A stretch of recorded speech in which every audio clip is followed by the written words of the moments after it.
We're in the heart of the Preseli Hills in the Pembrokeshire Coast National Park, and we're standing in a wetland that is really important for the conservation of the marsh fritillary butterfly, which the National Park Authority is working with the farmers who own this land to conserve.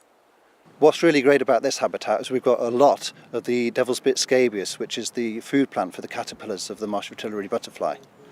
As Mike was saying, this is a really cracking little site, and it's one we've been involved with for over 25 years. The farmer wanted to improve it for agriculture, but we were able to work with him and sign an agreement which meant that it would be farmed in a traditional way which protected its wildlife for the future.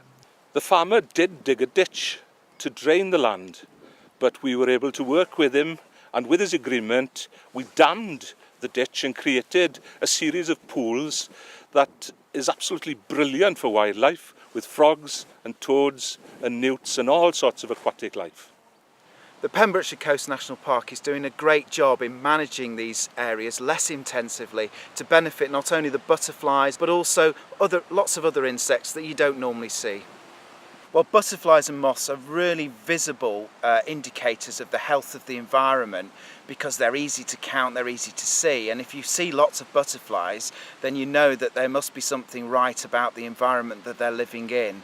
So that's one reason why they're so important, and also they're food for many other birds and mammals, and they're also important pollinators. Many people will never even have heard of the marsh fritillary butterfly. It's a really beautiful butterfly species. It's quite rare. If we were to lose it from sites like this, perhaps most people wouldn't really notice, but I think it would be a tragedy to lose one of our precious species from the countryside in this part of the national park. Once these wetlands are lost, they've gone forever.